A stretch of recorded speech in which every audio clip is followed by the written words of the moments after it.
ያ መካሪው ጓደኛው የሆነው ሰይፍ ትዝ አለውና ከሟች ባለቤቱ ሳራ ጋር ሲጋቡ ወደ ቱርክ ሲሙን ሰባብሮ አሽቀንጥሮ ወደ ሻወር ቤት ቱቦ ውስጥ ጨመረው። ከዚያም ሚስቱን ሰለማ በቀኝ በኩል አድርጎ እጁን ትከሻዋ ላይ አድርጎ በማቀፍ ልጁን ዚክራን ደግሞ እንዳቀፋት እንደዛ እየተነጫነጨች ምሳችንን በልተን ስንጨርስ እኔና ስጦታዬ ሆስፒታል ወሰድናት። ነገር ግን ሐኪሞቹም እንደኛው አጎቴ የንዴት ነበልባል ባይኖቹ እንዳፈጠጡ ምክንያቴን ጠየቀኝ። አዎ ያስደነግጣል። ያ ሁሉን ነገር ለአጎቱ አብሽር እያለ ሲታዘዝ የነበረ ሰው አሁን አሻፈረኝ ቢል በጣም ያስደነግጣል። ከዚያ በቃ አጎቴ ከዚህ በኋላ ማንነቴን ራሴን መለወጥ ፈልጋለሁ አልኩት። ስለዚህ የወርስ ክፍፍል እናደርግና ለኔ የሚደርሰኝን ስጠኝ፣ ከዚያ የግሌን አንድ ነገር ከፍቼ እቋቋማለሁ። አንተም ይሄን ስራ ለማስተካከል ሞክር። እስከ መቼ የፈጣሪን ምስኪን ፍጡር በማስለቀስ እንኖራለን? አላህ ፊትም ተጠያቂዎች ነን አልኩት። አጎቴም ጸሐፊው ሳለምም በንቀትና በፊዝ እየተመለከቱኝ አጎቴ ቀጠለ።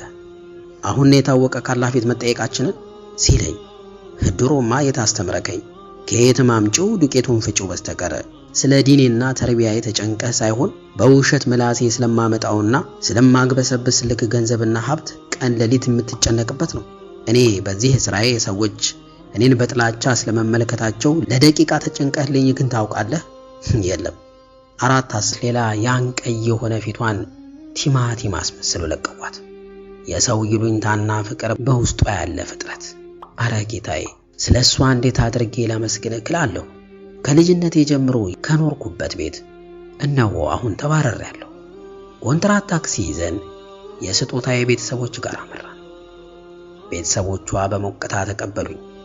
ከነርሱ ጋር መኖሬ እንደሚያስደስታቸውና ምንም ሳልጨናነቅ ልክ እንደ ቤቴ እንዳየው በደስታ ገለጹልኝ። ማሻአላህ አቤት ሲያስቀኑ! በመሐከላቸው ያለ መከባበርና ፍቅር ደስተኛ ቤተሰብ። ይኸው ዛሬ ያለምንም ስራ እነ ስጦታዬ ቤት ከራረምኩኝ። ሁልጊዜ ስራ ለመቀጠር ባልፈልግም በተማርኩበት የሙያ ዘርፍ ሰርቼ ስለማላውቅ ማንም ሊቀጥረኝ ፈቃደኛ አልነበረም።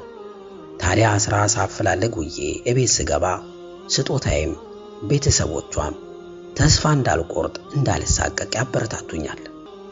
አንድ ቀን በቃ ስራ ማግኘት ስላልቻልኩ አንድ የሆነ ነገር ይቃጥቃል።